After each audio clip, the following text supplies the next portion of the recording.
This is episode 88 of the Battle of Ohio podcast. Me and Thomas got pretty jolly well fucked at work this week, so we didn't have time to put together a proper episode for y'all, I'm sorry. But he did send me his thoughts about the Browns-Raiders game, and I put together a Bengals-Broncos preview on my YouTube channel, which you guys can actually go check out if you want.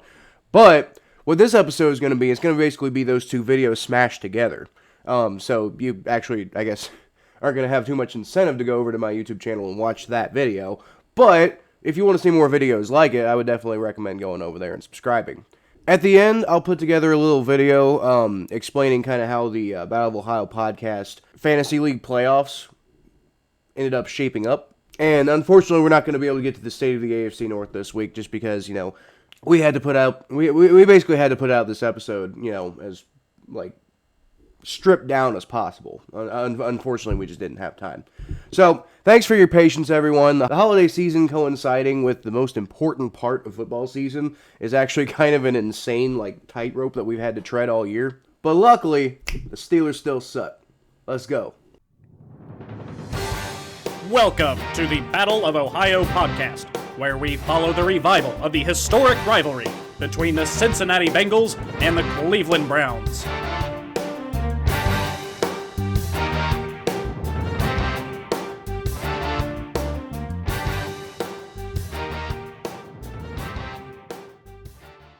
And we crushed the Lions, dude. I mean, yeah, they're the Lions, but like they were coming off a hot one-win streak, dude. We had to like let them go, man.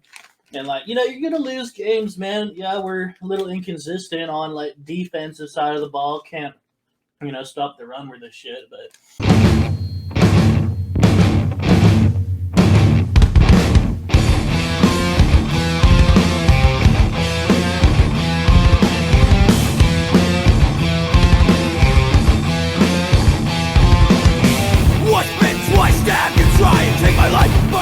Welcome to the jungle, Bengals fans.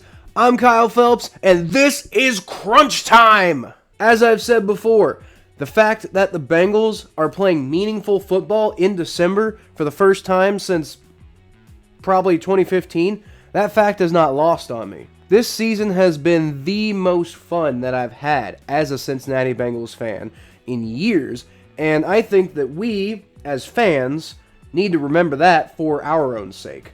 For the sake of our, mental health as much as anything. Obviously, I think we should demand high standards out of this team, but I also think that it's worth remembering that we're allowed to have fun when the football team is solid, even if they're not, dominating the NFL. That said, the anxiety is going to be riding a high every week this December. Pretty much every single game from here on out is going to be crucial to the final playoff picture, considering the Bengals are in a 5-way tie right now for the final 2 wildcard spots, and they're actually only 1 game behind the AFC North. As bleak and hopeless as people have kind of felt for the last 2 weeks through this 2-game losing skid, the Bengals are still right there in it, and they can go set things right with a win over the Broncos this week. So, obviously, winning this week would go a long way towards separating themselves from the other playoff teams. It helps that you've got the Colts playing the Patriots this week, as well as the Browns playing the Raiders. And then on top of that, you have the Ravens playing the Packers. So, I mean, really everything is still right in front of them. And it seems like a pretty ideal week for the Bengals to actually get their shit together. If they can, they'll give themselves a massive advantage through the final 3 weeks of the season. Now, historically, the Bengals don't do so well against the Broncos, right? The Broncos hold a 22-10 lead in games since the two teams met first in 1968. Now, the Bengals actually won that game. Unfortunately, that means the Bengals have won a total of 9 times in the 53 years since. A big reason for that is because John Elway used to absolutely own the Bengals. His Broncos were 8-0 against the Bengals all time. Oddly enough, the Bengals actually won their last game before Elway became the starter in Denver. And then they won their first game against them after Elway retired. So it was like, Elway was just the harbinger of bad things for the Bengals. And if you take out those Elway years, It's actually only a 14-10 all-time lead for the Broncos, which is still, they lead the series, and they deserve credit for leading the series. I'm just pointing out, it doesn't look quite as bad if you just take out only the John Elway years, in which the Cincinnati Bengals, at least for half of that time, were like an unnaturally, historically bad franchise. The Bengals went through another losing streak against the Broncos when I was a teenager, though, which accounts for the rest of that deficit between us and them. They lost 4 in a row from 2006 to 2012, and that actually includes one of my worst memories of my life as a Bengals fan. And that was Brandon Stokely down the sideline on a tip drill. Leon Hall just has no idea where he is. Other than that one play, the Broncos couldn't buy a touchdown that whole game. And to be fair, neither could the Bengals, but they had actually just taken the lead in a game that neither team could score any points. And then Brandon Stokely does that. I was at that farce of a game. And if you can't tell, it made an impression on me. Now, the Bengals, to their credit, actually rebounded later that year and ended up with their second division championship in 4 years. But, man, that one hurt. And you gotta think, at the time, I'm thinking my entire life, other than 1 year, the Bengals have been an awful franchise. They made the playoffs once in 2005, and leading up to that year, it's just oh my god, here we go again. And again, they rebounded, but I didn't know that at the time. Now, things between the Bengals and Broncos have been a little more even in recent years. They put together arguably one of their greatest wins in franchise history, at least in my lifetime, in 2014 against the Denver Broncos, when Drake Kirkpatrick sealed the win in the playoffs with a pick six over Peyton Manning in a play that I called in the moment. I remember I was watching that game with my friends, and I leaned over to one of them, and I said, "Hey, Drake Kirkpatrick, pick six, right here. I'm calling it." And then, boom, Bengals won. Seriously, go ask them. It was one of my favorite moments in my life as a football fan of any kind. But this week, the stakes couldn't be much higher. It essentially feels like a playoff game because whichever team wins is probably going to be in control of a playoff spot. The Bengals are going to need to get back to their winning form on the road, although that shouldn't be too hard because, they're 4-2 on the road so far this year. Were it not for a fourth quarter collapse against the Jets and a missed tackle by Trey Hendrickson against Justin Fields, they could easily be 6-0 right now. Weirdly enough, actually, in Cincinnati is where they've been the most inconsistent this year. And it's not exactly going to be the easiest matchup they've had this year, though. The Broncos' passing defense is one of the best in the NFL, and their offense boasts the 5th highest average time of possession in the NFL with 31-36. The Bengals are going to have to figure out a way to score, and they're really going to need to clean up those turnovers. The Bengals turned the ball over 6 times, and they've only created 3 turnovers of their own, and all of those were against the Chargers. If you want a single reason for why they've been struggling, that's it. Without those turnovers, it actually is entirely plausible, and actually likely, considering the way they were playing, that they come back and win both of those games. Then, we'd be sitting here at 9-4, feeling virtually unstoppable. And most likely at that point, making plans for where we're going to go watch the Bengals in the wild card round of the playoffs, if not actually the divisional round of the playoffs, because at 9-4, we'd be tied with the Patriots for the number 1 seed.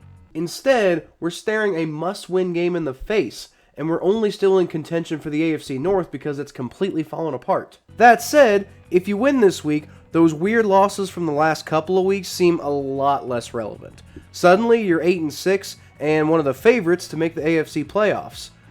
Like I said, though, it could be tough. The Broncos look a lot better heading into this week than they did a month ago. But for more on them, we're going to bring in our brand new Broncos correspondent. His name's Steven. Say what's up, Steven. What's up, Bengals fans? Glad to be on the show, Kyle. Thanks for inviting me, man. It's great to have you on for the first time, Steven. So I know there have been some good times and some bad times for the Broncos in the last 30 years or so. So what was it like for you growing up in Denver and learning to love the Broncos? Well, man, my old man took me to the old Mile High Stadium when I was 14 years old. I couldn't get enough of the Broncos back then. It literally took my breath away because, it's like really high up and stuff. So I couldn't breathe. So it was great watching Elway play. Like he showed me film of Elway, instant fan. And then in 2015, man, that was so good, man. We won it all, dude. We won the Super Bowl the year we legalized marijuana. Yeah, I'd have reefer on here now, man, but YouTube would demonetize the shit out of you. So, I'll stick with my snacky. Yeah, that's probably for the best, man. Also, I'm pretty sure Colorado legalized marijuana in 2012, right? Broncos won the Super Bowl in 2015. Oh, shit. It doesn't matter. I mean, I've been smoking this reefer since, I don't know. My dad was, he grew that stuff. I'm not supposed to, say that, but, he did. So, I mean, everyone does it, so, who cares, man? Who cares, huh? Right, so back to the Broncos, then. They've been having a lot of trouble staying consistent this year, right? After that breakout 3-0 start. It's taken them a pretty impressive bounce back, actually, to even get to 7-6. So, what do you have to say to all the people out there who call them pretenders? Pretenders, man. We beat the Cowboys, man, and we beat the Chargers. Those are one of our main rivals, and we crushed the Lions, dude. I mean, yeah, they're the Lions, but they were coming up a hot 1-win streak, dude. We had to let them go, man. And you're gonna lose games, man. Yeah, we're a little inconsistent on defensive side of the ball. Can't stop the run with this shit. But talk about inconsistent. You guys lost to the Jets. You guys lost to the Chargers. So I'm really not scared of you guys. Really not scared of you guys.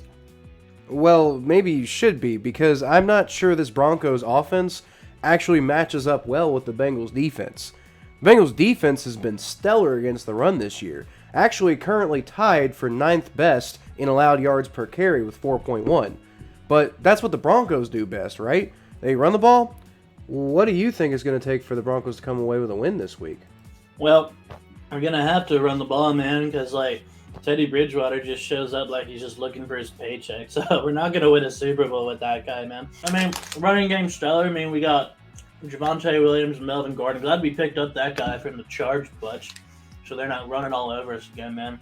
Be like, holy shit. Spicy as fuck, dude. Dude, yeah. Yeah, Melvin Gordon's gonna really tear it up, man. Offensive line's playing well. I really have faith we're actually gonna, not have to rely on Bridgewater to throw any picks, because he will throw picks if we let him. And you guys will intercept the ball, even though Jesse Bates hasn't played as well as he has been. So, yeah, man. No, he hasn't lately. But I do think a major key in this game could be which offense manages to crack the opposing defense, because these defenses are, kind of on and off so good this season. A big part of the Broncos defense has been that secondary, aided by the addition of Patrick Surtain II with the 9th overall pick. I know a lot of Broncos fans were divided by that pick when it came in.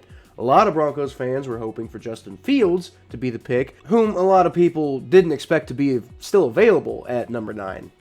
Are you satisfied with the way that's played out so far, getting Patrick Surtain over Justin Fields? Yeah, I think so, man. Patrick Surtain, he's fucking lighting it up, dude. He's one of the best corners I think we've ever drafted. And, honestly, our run game is just so bad that, we need to just, rush 3 and, drop 8 or something like that. Just get coverage sacks all day long, baby. I start Broncos on my fantasy, the defense on my fantasy, and, I'm usually not disappointed. Sometimes I am. This ain't no 2015 defense, but, man, really glad we picked up Surtain instead of Justin Fields, dude. Justin Fields, he's eating the field, dude. I'm smashing his fucking granola bar, dude. Yeah, he really has been. Seems like the Broncos made the right choice to me at this point. So, would you agree then that, I think this game really could come down to who has the better defensive game plan?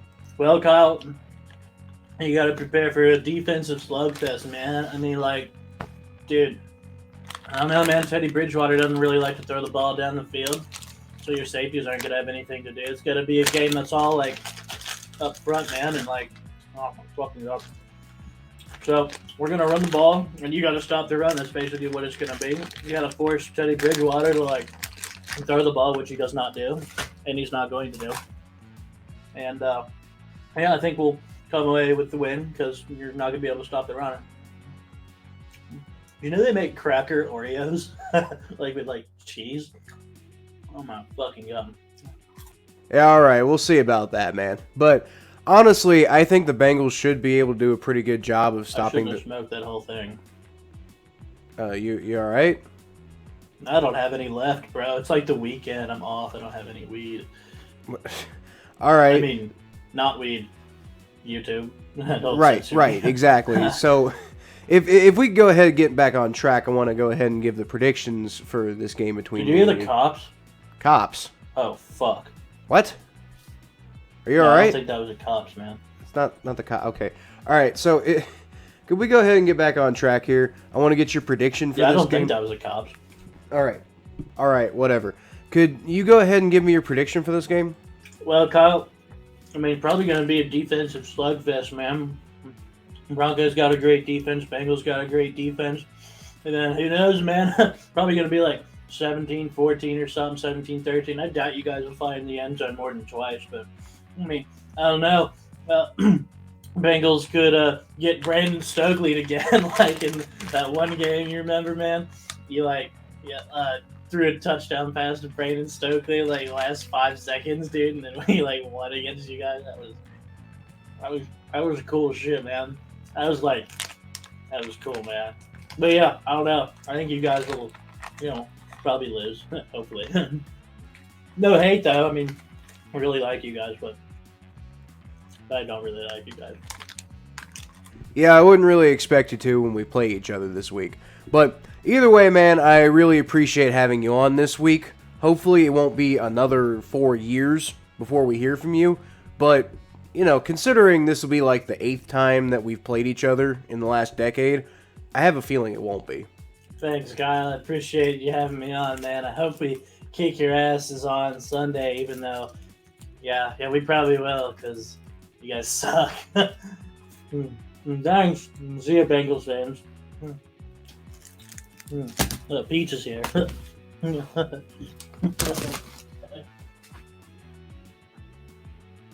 Alright, so that's it for this week, guys. Thank you so much for watching today.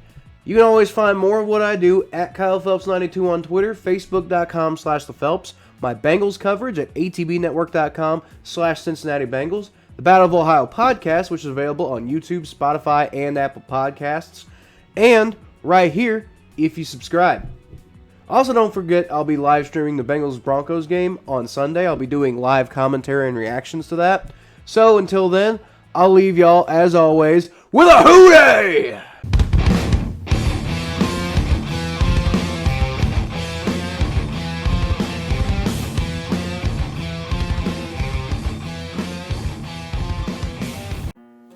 All right, guys.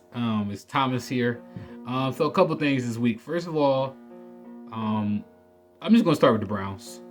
Obviously, this is a peculiar situation. I had tickets to the game. I'm actually not gonna be able to go to the game now because they moved it. It's whatever. But it's actually better they moved the game to Monday.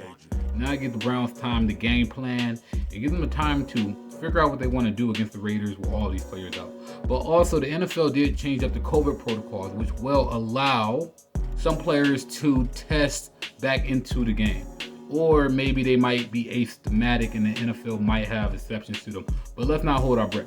Right now we have an extensive list of players who are out of the game. That include players like Jadavion Clowney, who just recently tested, Mac Wilson, Baker Mayfield's a big one, obviously, Jarvis Landry, Jedrick Wills, Wyatt Teller. So there's a lot of big players that are out, but there are some big players that are still playing, such as Donovan Peoples-Jones. Nick Chubb is playing. That's a big one. You still have the Ernest Johnson. You still have Denzel Ward. You still have Myles Garrett. You still have some good players playing, but you have a lot of practice squad players playing. It's going to be really hard for the Browns to win this game with so many players out and on the COVID list. But moving the game back does give them an advantage. Maybe we get some of these players back. Maybe the new protocols will allow more players to come back. Like I said, let's not hold our breath. We just don't know yet. We'll figure it out. I got a feeling that this is not the last that we heard from this. But as it stands, Nick Moeller, our third string quarterback, will be the quarterback starting on Monday. Unless things change, it seems like he's going to be a starting quarterback. Now, Nick Moeller, last time he played against the Raiders, I believe he won. I can't remember his exact stats, but I believe it was somewhere around 3 touchdowns, 300 yards, somewhere around that area. Don't quote me on that. I don't have the stats right in front of me. I should. I don't. But the whole fact of the matter is he has beat the Raiders before. So this guy can throw the ball. He does have an arm. He does have the ability to play. But even with that said, I still think the game plan Monday should be run the ball with Nick Chubb. Nick Chubb is your answer. Nick Chubb is your bread and butter. So as long as the Browns use Nick Chubb efficiently, they should be able to be competitive, maybe even be able to win this game. The Raiders aren't a good football team. They're a talented football team, but they're not a good football team. The problem with the way the Raiders is they have a lot of internal issues. A lot of people talk about the Browns' internal issues, but nobody have internal issues like the Raiders do. So the Browns might be able to take advantage of this team that really is just ready for the offseason. I'm talking about a team that lost their coach, lost their best receiver. You can talk about some injuries that decimated this team. The Browns have to beat this team. They have one of the worst running defense in the league. They don't got the worst, but they have a bottom 10 on run defense. So Nick Chubb and De'Aaron Johnson should be able to have an efficient game at home. Hopefully the stadium's rocking, the people who could go to the game. So with that said, I think the Browns got a chance on Monday. Now, I don't think I ever picked the Browns.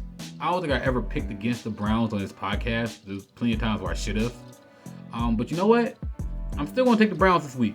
I think that Nick Moeller is going to be ready. I think that Nick Moeller knows the system. He was on the practice squad. This is a very quarterback-friendly system. So as long as Nick Moeller follows the system that's in place, as long as Mr. Van Pelt follows the system in place. By the way, Kevin Stefanski's out too. If y'all haven't heard, y'all probably heard that news. So I think the Browns can win this game. Will they? Yeah, let's go with it. Go Browns! Moving on to the Bengals. I got something to say about the Bengals. Now, it's very important. Now you got Jamar Chase, Joe Burrow, T. Higgins, all those players. It seemed like COVID haven't hit the Bengals. Congratulations to y'all. You're playing against a Broncos team that looks better than they did at the beginning of the season. So I don't think the Bengals should. Actually, you know, I think this game's gonna be a little more competitive than it seems. That stadium, playing in Mile High Stadium is a lot harder. That stadium is loud. Those fans are ready.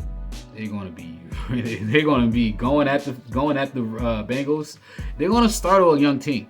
So can the Bengals overcome so much adversity that they could pull themselves up by the bootstraps and beat a team like the Broncos? The Broncos aren't a scrub team. They are a good team, and it's a very competitive AFC.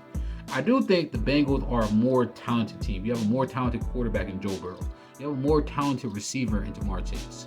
But obviously the Broncos have a lot of ballers in their team too. Von Miller, like Von Miller don't play for them anymore. He plays for the Rams, so I take that back. But they seem to have found something in Teddy Bridgewater. So it's not gonna be an easy test for the Bengals. But with that said, I still believe in Joe Burrow. I still believe in Jamar Chase, and I think that they can pull this game off. So you know what? Give me the Bengals Sunday. Give me the Bengals. Now we got some fun. We got some other fun games. You got the Baltimore Ravens playing the Green Bay Packers. Personally, I don't know. I'm not sure if Lamar Jackson is going, but I don't really think it matters. I don't think that the Ravens are going to be able to beat the Packers. I just don't see it. I don't think that the Ravens have any momentum. I don't think they have any weapons. I just don't think the Ravens could defeat the Packers at all. So you know what? I want to go with the Packers over the Ravens. I think the Ravens are a team that is decimated by injuries. I think the Ravens are a team that's going to struggle. So give me the Ravens. The last AFC North game that we have this week is the Steelers versus the Titans. Now, I think this game is very fascinating because I do not believe the Steelers can defeat the Titans. I think the Steelers are a well-coached team. Obviously, they are a team full of tradition, but I just do not think they can beat this Titans team. The Titans team is very organized, they're very well-coached, they're very smart. So you know what? I think the Steelers are going to lose to the Titans, and I think this is just going to be the nail in the coffin for the Steelers as their season starts to tank. So yeah, there you go. I have the Browns beating the Raiders. I have the Bengals beating the Broncos. I have the Ravens losing to the Packers, and the Steelers losing to the Titans. Those are my predictions. That's how I feel about this week, guys. I hope y'all ready for a great NFL week. That's all I got here for the Battle of Ohio podcast. Go Browns. So it looks like the Fantasy League playoffs kind of shaped out pretty similarly to the way that I said they were going to on the last episode. You got me and Jordan Heiser from Jungle Bungles. We got the 2 playoff buys. He ended up with the number 1 seed. I think I ended up with the number 2 seed. You got John Dorsey and Michael Dorsey. Interesting. They ended up with the next 2 seeds. I guess when it comes to fantasy football, there's no home field advantage, right? So you don't really have to worry too much about seeding beyond just like the bye weeks. But I'm very much happy to have a bye week. But I guess everybody else is really just happy to get into the playoffs, especially. I was right, DJ McNutt's in the playoffs. I did not mention Nick Boley. I didn't think he was going to get in the playoffs, but I guess he did. So I guess Nick actually jumped DJ McNutt. So Nick ended up with a playoff spot higher than DJ McNutt. He ended up with a 7-7 record and actually had the most points for all season for anybody who had a 7-7 record. I guess I must have just missed that when I was looking at everything. And I thought Jan Romero was going to make it, but he came just short with 13.54. So that's unfortunate.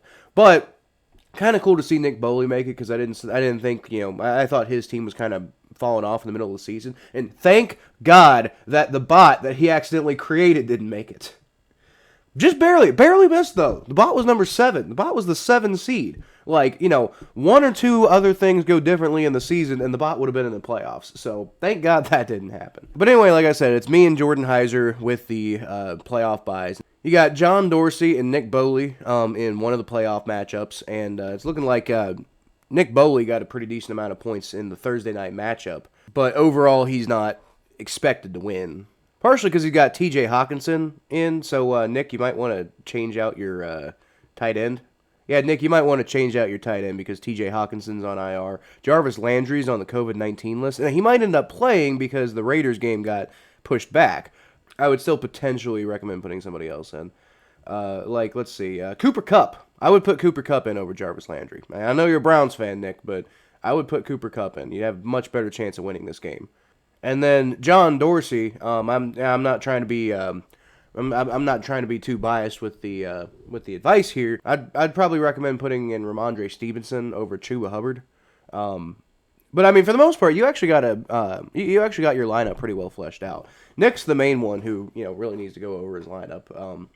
Hopefully he has time. He's actually my manager at work, and I know he's been getting kind of screwed lately. So hopefully he actually has time to go put in somebody. But if not, it's probably going to be John Dorsey winning this particular matchup. And then the other playoff matchup, it's projected to be a pretty close game. Neither team has really had anything happen yet, but both teams have pretty well set their lineup. I don't really have any particular recommendations here. It looks like both teams kind of have their ideal lineup already set. So, I guess this one's just going to be like, may the best win.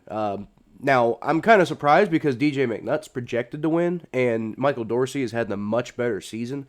So it'd be kind of shocking because I thought for the longest time I was going to lose the playoff bye to Michael Dorsey. But it'd be a little shocking to see DJ McNutt beat him this week, just purely out of who's been having the better season. So I guess let's see what happened there.